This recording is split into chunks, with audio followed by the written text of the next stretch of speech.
First, let me start by giving you a bit of a description of the UK market, because I think it is very different, and when you understand those dynamics, you'll understand some of the decisions that we've made and the approach and the direction that the UK market is taking. Mobile operators, we have TV broadcasters, and we have broadband providers. Now, has been a growing trend to converge those different technologies into a triple play, a quad play proposition. But in essence, the very heart of those companies are either TV, broadband, or mobile. And that makes the UK an unusual market. Now, and that legacy plays into the decisions that have been made. So if you're a TV provider, you're either likely to be Sky, and you're using satellite to broadcast channels, or you're Virgin, you're using coax, DOCSIS 3 into the home, or you're our public service broadcaster and you're using over-air into a set-top box in the home. We have completely digitized, so the analog public service has gone. We're actually now removing analog radio service as well. And what we've seen in the UK is very, very progressive regulation of all those markets that mean the consumer has very low-priced TV, very low-priced mobile, and very low-priced broadband. And it's prolific. Everyone has broadband, everyone has a mobile, everyone has one of those 3 TV services. So in order to gain subscribers, in the UK market, it's been about combining them in order to create a better proposition. And that's driven a set of behaviours.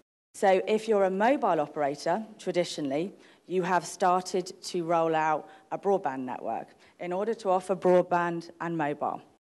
If you're a TV provider, in essence, they've also started to roll out broadband networks. This is aided by regulation. The local loop unbundling of our access network in BT has meant, and it's been done very well, I think, has meant anyone can become a broadband network provider.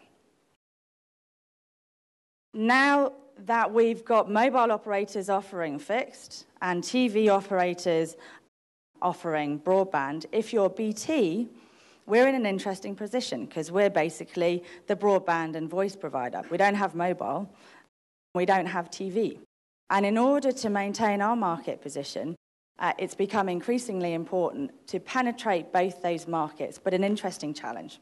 So Bobby said earlier, we sold our mobile network at a rather inopportune time, and maybe it's luck or, as TS said, serendipity, but I can say with absolute certainty, right now, we don't regret it. We've got broadband, 24 meg, copper-based broadband into, well, soon to be 92% of the country. We've got ADSL 1 to 100% of the country. We've now got fibre nearly passing 15 million homes, and we're going to roll out fibre indefinitely. We put a Wi-Fi, a public service Wi-Fi really, in every home in the form of our broadband router. So we take a tiny bit of that capacity that's in your home or in your coffee shop, and we make it available to the public. And through that mechanism, you can have your iPhone be walking down the street and be connecting to each person's individual Wi-Fi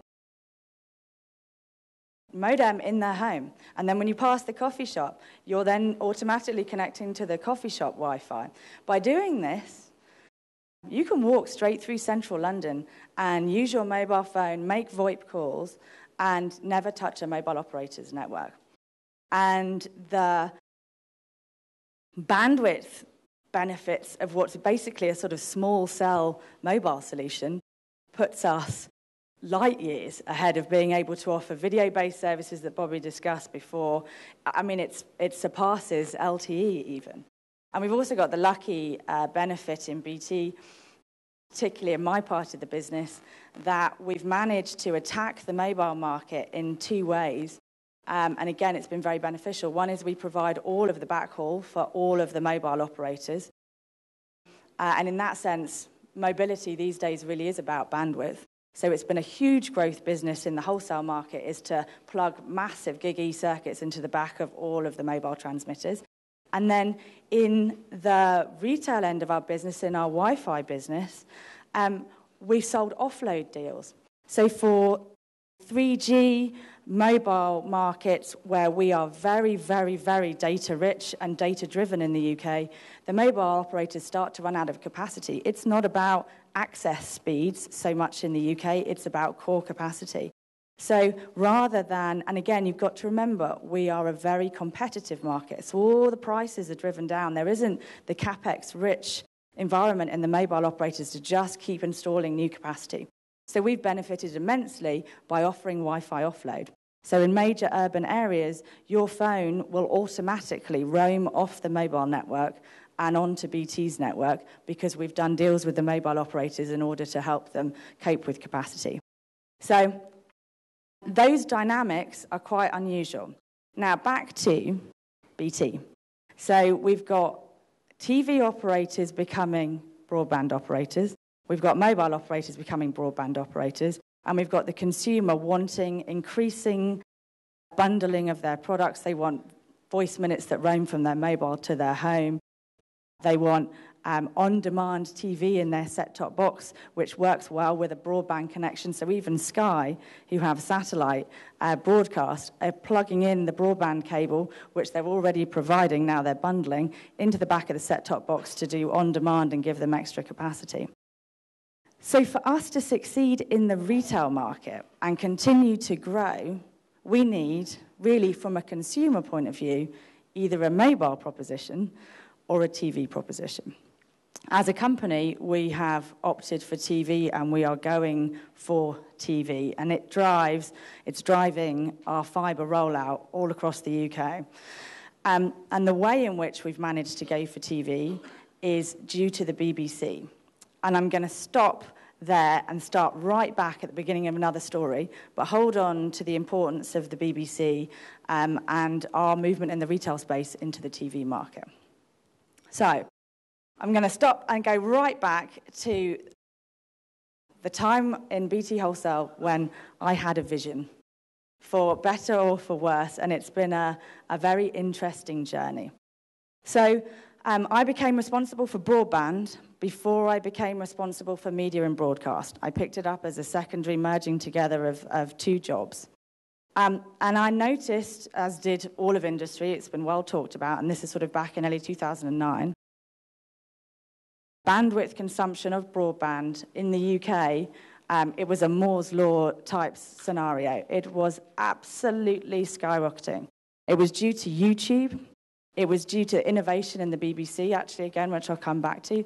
But nearly 30% of traffic back in 2009 was down to streaming video over the internet. And that's, I think, was a very, it was a growing global phenomenon, but very concentrated in the UK and growing faster and faster. Now, again, because we've got a low retail price point because of competition, you could, and I did, plot a graph that clearly showed we would run out of network capacity and not be able to afford to keep up with that trajectory and still provide a good consumer experience. That's exactly what happened for a short period. So when I drew that graph, I thought there needs to be a way in which, not just to cut costs, but that I could make money out of this phenomenon. And it was just as it was becoming difficult to supply enough bandwidth that all the broadband operators in the UK started to deploy DPI, traffic limiting technologies all the way through the network to keep the capacity down at peak time. There were newspaper articles talking about how certain YouTube content, BBC content at peak times of the day just got blocked. You couldn't watch it anymore. A war started to break out between the content providers and the network owners. And the content providers would say, this is terrible, you've got loads of money, you've got loads of capacity, why are you blocking my traffic? I used to go and do presentation after presentation with my graph showing This is costing me immense amounts of money and future investment. I said, we're heading towards a car crash. There must be a better way of doing this. I then had the idea, well, actually, a really good guy in my team had the idea that we could deploy a CDN in BT Wholesale's network, supporting all of the ISPs in the UK, and treat it like when Sky broadcasts in the UK, broadcasts over satellite, they pay for satellite space. That is their broadcast mechanism. So we theorised that you can have broadband to provide you with your data service in the home and put an overlay CDN on that network and call it to the market, a TV platform, a content distribution platform, so that the content provider can pay to get its content to the end user in very high quality, their own sort of private path on the network into the home. With that car crash, that graph that we saw happening, we thought, this is great. So Google, BBC, we saw growth in moving towards higher quality video consumption rather than sort of, bad quality home videos. You can see the whole movement moving in that direction. We thought, this is great. The content providers are going to want to buy nailed up quality service into the home. And so we started on this road. And it didn't turn out quite the way I expected it to. So we launched it, made a massive investment to install a CDN in the UK. I started talks with Google, with the BBC, to work out commercially how much would they be prepared to pay. And we're talking tiny pence per megabit. But how would that business model work in the UK? How could we get that really, really singing and dancing so that loads of content providers were putting content onto the CDN, getting nailed-up quality delivery into the home? There was definite interest from content providers. Now, also remember at this point, all of this deep packet inspection and traffic control is all happening through the network, so their experience is starting to get worse and worse. People are saying, I can't watch YouTube videos anymore. I can't, and I'm trying to play this angle to the content owners, saying, look, it's getting worse. You need my CDN. It's going to be great quality. Almost got to a point where the model was going to work. It was going to be brilliant.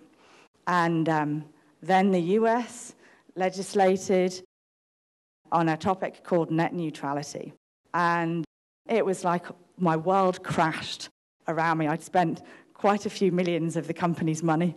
And the US, which is a leading light in what the future is going to look like in terms of legislation and control, just announced that broadband networks should be free for all content providers, that operators should not charge a content provider for delivery. I remember going back into a meeting with the BBC, days after the announcement, and they literally sort of, the whole body language had changed, and they pretty much just, said, we're not interested, got up and left the room. The whole dynamic changed overnight. And so I was left with a rather expensive CDN and no content providers. I'm quite glad to still have my job, to be honest. And what happened next, though, is interesting. And I think if I've got any learning or any takeaway, it's to still try and be bold to address new market nuances, to go after new technologies. I think you've got to do it with a common sense. And the common sense factor here is a CDN is a basic network technology, is a useful thing to have in a market that desires content, simply for cost management reasons, right? So I think it was never going to be a complete disaster. But what happened next was good. So we're back now to the BBC, this public service broadcaster who is incredibly innovative. And I think most people in this room will have heard of the BBC in some way. Now, compared to many other public service broadcasters around the world, they have embraced digitization, and I mean embraced it. And not only are we now fully digitized in the UK from a public broadcasting point of view, but they've gone online. iPlayer is a huge success, a huge phenomenon. Everyone has an iPlayer app on their iPad, on their phones. You can watch live BBC content, content from 10 years ago, full catalogues, catch up on demand. They've really, really embraced this sort of over-the-top delivery. So well that they started to, or in fact, I'm not sure who started the conversation first. Was it us or was it the BBC? But remember I said a company like BT, and there are others like us in the UK, need to have either a mobile play or a TV play in order to retain consumers. So here we've got a public service broadcaster who is very, very innovative, very over the top in their delivery, and we've got us in need of a TV platform. And a few other players in need of a TV platform because they also don't have TV or a mobile. Talk Group is one. Another, we'll come back to that. So particularly Talk Group, the BBC, about 4 of the major broadcasting channels in the UK all clubbed together and started a venture which has now gone to market. It's called YouView. And it is a set-top box platform that has a broadband connection in the back, and you can watch all host of on-demand TV. It is quite a phenomenon, actually. Demo is always worth, go to the website and have a look. It is really, really quite phenomenal. It is a smart screen, really, in your home with full access to all the public service channels, back catalogues, and it's an affordable way in which someone like BT can take a set-top box, a full TV package, bundle it with broadband, and go to market as a TV operator. Now, we don't want to do that by halves. We don't want to have a sort of a weak TV proposition. So actually, we've now gone another step further and said, can we use our broadband network to distribute live linear TV channels? We've gone and bought football sports rights in the UK. We're really sort of going up against Sky, who's the incumbent bigger mobile TV operator, in order to get a really high-quality service, but wholly delivered over broadband. And guess what you need in order to cost-effectively deliver a TV platform, a complete TV platform, in order to compete against the biggest TV operator? You need a CDN. Otherwise, your broadband network is going to... cost of the core will be astronomical.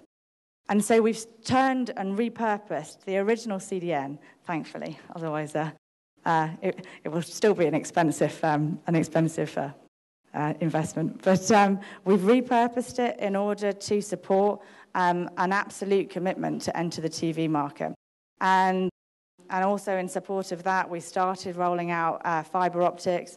We now are pushing 100 megs into every home, and I expect we will continue to roll out 100 megs into every home, a TV proposition that is so much lower cost because it's built on a joint venture with a public service broadcaster. And I think it's a winning combination. And I expect us to grow, and I expect the next thing to happen, this is going to be my prediction though, and I got it wrong last time, so I might get it wrong this time, which is the success of creating a TV platform for BT to go up against the biggest TV provider, and it's looking like we are going to be successful, other operators are going to want to do the same thing. So then we're back to the CDN that I built, plus the linear broadcasting capability that we built into the network. Why can't we do that for every other non-TV based operator in the UK? In fact, the cost dynamics of the service that we've built are better, touch wood, than DOCSIS 3. So why not offer, if you're the wholesaler, why not offer to have the outsource capability of existing incumbent TV providers? So I'm very ambitious that we're going to still do something amazing with the CDN that I built. And it's certainly been a journey of discovery. And I could have taken away the learning, I guess, that it was a bad idea to innovate, but I certainly don't feel that way. And I think I would urge the Indian market to be as aggressive and innovative as possible, because in the UK we've made that market by just going for it. And I don't think any of the operators there, regret that. Questions? As a CIO, what do you think are the current technological challenges? You talked about the business challenges for CIO in telecom industry. What do you think are the, say, top 5 technological challenges for in telecom CIOs? Again, I think whenever you get asked these questions, it's market specific from a timing point of view. I think all technology challenges hit us at some point, but it's a timing thing. In the UK, interoperability of voice, video products, and how do you run an interoperating environment in a way that doesn't fall over every 5 minutes, you get bits of equipment failing. I have a desire that BT is able to, let go of its traditional PSTN network and go for a fully IP voice, fully integrated with HD video, the whole works. But the voice platform we've got falls down all the time. And that's a challenge. Now, I've had, Genband in and Acme in, but the equipment just isn't stable yet. So I think the challenge is to take traditional services to IP services. It requires a level of stability we don't have yet in the industry. And that's slowing us down. And telcos aren't very good at working together. Yes, CDN was a fantastic idea and definitely very innovative, where you were planning to charge the content providers for providing them the exclusive bandwidth or the high quality what they are expecting. But with that US ruling and every other operator trying to provide the same content from handful of content providers. So do you see any change in their behavior? Are they acting pricey? Whether, because the content providers have not grown a lot other than what you see on YouTube. The traditional content providers are the same set of people. And new operators every day you will see will be trying to compete with BT and trying to replicate what BT has done. So do you see a challenge dealing with those content providers?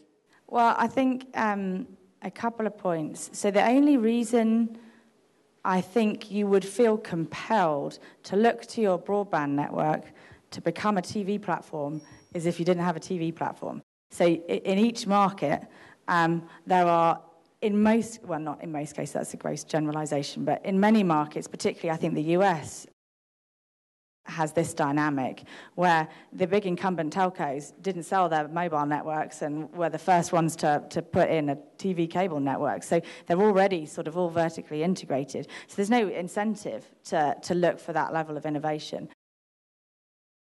In the UK, it's desperately needed, hence it drives the behaviours. It is interesting, the dynamics around content. So in my home, and I'm an uber geek, and I'm a particular fan of Apple, and everyone has their preferences, right? But I think they're good at, once you get into bed with them, you sort of stay with them. So I've got my Airport Express connects to my stereo system. I've got my Apple TV in multiple rooms, and so actually most of the content that I watch, and I'm not alone in the UK in this context, is on-demand content through a platform like Apple or through YouTube over your gaming console is another very popular angle in the UK. But we're still the minority. There's a lot of people do it comparative to other markets, but we're still the minority. What I think is kind of amazing about this joint venture to create YouView, this set-top box, it looks and feels like a TV. It is an entirely internet-based, on-demand based, including some linear capability as well, but it's an on-demand driven concept. But it's by the public service broadcaster. And the price point of the boxes, bearing in mind there's no monthly subscription charge for YouView. You just buy the box because the main content on it is from the public service broadcaster, so it's free. And actually, what's amazing about that dynamic is their ability to get it into every home. So all of a sudden, if you're a content provider, this joint venture sort of thing has solved the one bit that I couldn't get, which is if you've got eyes in every home looking at that box, you need your content to be on it. And they're going to achieve the one thing that Apple TV is struggling to do, which is be in every home. And already, well, my prediction for YouView is it will surpass Apple TV in terms of the amount of content shop windows there are on it. Every content provider that you can think of, I think, is going to have a shop window on that box. The challenge for YouView is going to be smart TVs, actually, and kind of which gets into the home first. But you mustn't underestimate the marketing power of the BBC. I mean, they got iPlayer onto every device and in the home lightning fast. So I think the content dynamic, in fact, to draw another analogy, it's a bit like the App Store on the iPhone. I find that a very similar analogy. So all the apps to download were free when they first started. Apple couldn't do more to attract, applications to its store. Now everyone gets their applications from the store. I'm not an expert on what the financial dynamics are between the application developer and Apple, but I'm pretty sure Apple's making a lot of money out of that, and we're paying for apps now. So the power play moved from the content provider into whoever owns the shop window. And I think the same thing will happen with TV content. It will move out of the vertically integrated big telco TV companies. It'll go over the internet, and who owns the window, who provides the best window into the most homes, will drive the whole economy of content. It'll probably take off massively in countries that don't have much fixed infrastructure, because it's it's by far and away the easiest medium to hit the greatest coverage. And getting a proposition off the ground from scratch, you need it to get into as many homes as possible. It's the same with the Wi-Fi dynamic. And in that sense, it will always have preference to get something off the ground. Why I think it will decline in the UK is there is very, very rich physical infrastructure, and the interaction between the consumer and the TV set is going to become much more interactive. And the ability to do two-way interaction in fast, real time over a fibre optic broadband line far surpasses a satellite signal. And just the round-trip delay problems, etc. So I think in the UK that will happen. The minute Sky, our only satellite provider, plugged a broadband cable in the back of their set-top box, I thought, here we go. They'll put more and more interactive on-demand content through that mechanism and less through that mechanism. And I also think, just last comment on this, it will be viewing behaviours. So we've all talked about, when's the death of linear TV? I personally think it will take a long time to die, but the satellite is a good broadcast mechanism for linear TV. It's an efficient and cost-effective mechanism. It's not very interactive in that sense. So viewing behaviours will change. And I would hypothesise the UK will be one of the first places where they change, because we seem to have this very innovative, dynamic market.